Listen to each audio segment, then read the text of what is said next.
से ध्यान देना। क्या वर्णन करता है? शिव को ज्योतिर्लिंग कहता है।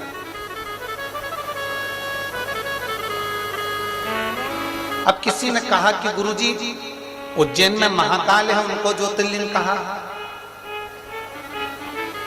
ओमकारेश्वर में भगवान ओमकारनाथ बैठे हैं, उनको ज्योतिर्लिंग कहा। केदारनाथ में केदारेश्वर बैठे हैं, उनको ज्योतिर्लिंग कहा। बैद्यनाथ में भगवान बाबा बैद्यनाथ बैठे हैं, उनको ज्योतिर्लिंग कहा। जो 12 ज्योतिर्लिंग हैं, इनको ज्योतिर्लिंग कहा गया है। शिव महापुराण के अंतर्गत कहा गया कि केवल 12 ज्योतिर्लिंग में जो ज्योतिर्लिंग विराजमान है, भगवान के 12 लिंग जो विराजमान है, इन्हीं को ज्योतिर्लिंग नहीं कहते। यहां तक शास्त्र कहता है किसी मंदिर में, शिवालय में, देवालय में, आपके घर में, आपके बनाए हुए पार्थिव लिंग में, उसमें भी ज्योति रहती है, तो वो भी ज्योतिर्लिंग की गणना में आता है।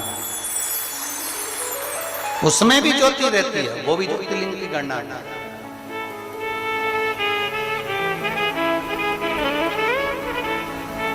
उसमें ज्योति विराजमान है, वो ज्योतिर्लिंग की गणना में। क्या फल है?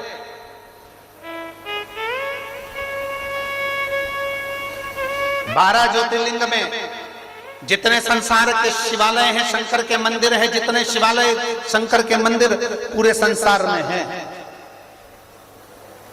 इसमें सबसे ज्यादा महत्वता किस बात किया जाता है?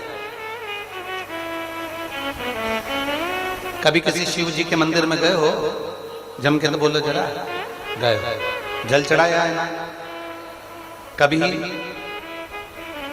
शंकर जी के मंदिर में प्रदोष की आरती, प्रदोष काल की आरती, शाम की आरती। शाम की आरती का मतलब यह है प्रदोष काल की आरती, मतलब वो रात्रि को एक आरती होती है, वो शयन आरती होती है, मतलब उस समय तो भगवान सोते। ये प्रदोष काल की जो आरती होती है, ये किसी किसी मंदिर में होती है, किसी किसी मंदिर में। जैसे हमारे यहाँ सीहोर में कुबेरेश्वर धाम पर प्रदोष काल की आरती होती है, शाम की।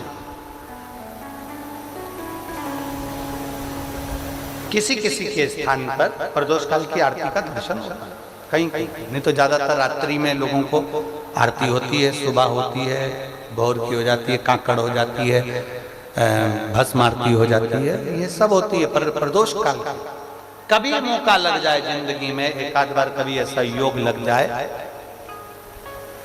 तो शिवजी के मंदिर में चाहे वो भस्म आरती हो, काकड़ आरती हो, मंगला आरती हो, राजभोग आरती हो, दोपहर की कोई आरती हो, प्रदोष काल की आरती हो, शयन आरती हो, शिवालय में कभी मौका लगे, महीने 2 महीने में, 3 महीने में, हफ्ते में 1 बार 2 बार ऐसा नियम बनाओ कि मुझे अपने आसपास के शिवालय में, शंकर के मंदिर में जाकर मुझे भगवान शंकर की आरती का दर्शन करना है। उस दर्शन का क्या फल होता है?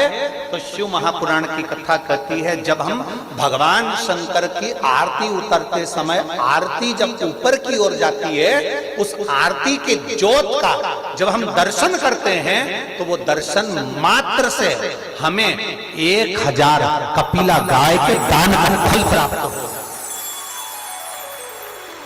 1000 कपिला गौ माता के दान का फल हमें प्राप्त हो जाता है, जब शंकर के शिवलिंग की किसी भी शिवालय में, किसी भी देवालय में,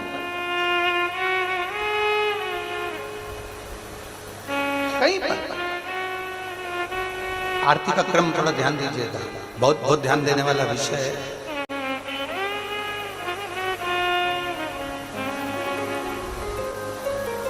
कभी मौका लग जाए, सारी दुनिया के लोग तुमसे कह रहे हैं तेरे घर में पितृदोष है, 1 रुपए कमाते हो, 1.25 रुपए खर्च होता है, मानसिक टेंशन बना रहता है। घर में एक व्यक्ति बीमार है, ठीक हुआ, दूसरा बीमार पड़ गया, दूसरा ठीक हुआ, तीसरा बीमार पड़ गया, तीसरा ठीक हुआ, चौथा बीमार पड़ गया, मतलब कहीं ना कहीं पितृ का भाव, पितृदोष का वर्णन। किसी ने कहा तुमसे कि तेरे यहाँ पितृदोष है, तूने ब्राह्मण को भोजन करा दिया, पिंडदान करा दिया, तर्पण करा दिया, तिलांजलि करा दी, गया जी का श्राद्ध कर दिया, हरिद्वार चली गई, वहां पिंडदान करवा दिया, ब्राह्मण भोज करवा दिया, तिथि पर भोजन करवा दिया, सब कुछ करवा के देते। अब एक काम और करके देख, एक काम और करके देख लो। जब तुम घर में भगवान शंकर की आरती, तुम्हारे घर में शंकर जी का शिवलिंग है, भले काय का भी हो, छोटा सा, भले सियोर का कंकर शंकर हो, नर्मदा का कंकर हो, चाहे शंकर पारद के हो, पीतल के हो, स्टील के हो, लकड़ी के हो, जिसके भी हो, लोहे के हो, पाषाण के हो, जिसके भी हो, शंकर का शिवलिंग अगर हमारे घर में है और आप रोज प्रतिदिन भगवान की आरती करते हो प्रतिदिन, और आपको लग रहा है कि मेरे यहाँ तकलीफ चल रही है, ये ठीक ही नहीं हो रही, लगभग 1.5 महीना आप कम से कम 45 दिन, 1.5 महीने के करीब में ऐसा प्रयास करना कि भगवान की आरती, शिवलिंग, शंकर भगवान के शिवलिंग की आरती करने के बाद उस दिए को भगवान के सामने मत रखो, उस दिए को उठाकर जहां तुम पानी का मटका रखते हो, हंडा रखते हो, जिससे तुम पानी पीते हो, तुम्हारे रसोई घर में जो पानी का मटका, हंडा, बाल्टी, आरओ का पानी जिस मटके में गिरता है, हंडे में गिरता है, जिसको हमारे यहाँ पितरों का स्थान कहते हैं, उस स्थान पर, उस मटके के पास में, हंडे के पास में, उस बाल्टी के पास में, जहां रसोई घर में पानी रखते हो, उस रसोई घर में पानी जहां रखते हो, उसके पास में उस दिए को भगवान के सामने नहीं रखना। आरती उतारने के बाद उस दिए को ले जाके सीधे परिंडे के पास में, उस हंडे के पास में, मटके के पास में उसको रखो। केवल 1.5 महीना कर कर देखना। 1.5 महीने के बाद तुम्हें मालूम पड़ेगा कि हम वापिस उन्नति की सीढ़ी पर चढ़ना प्रारंभ कर दिए, हमें फल मिलना चाहिए। अब तुम्हें ना कहीं जाना है, ना कहीं आना है, ना कोई खर्चा है। खर्चा है क्या?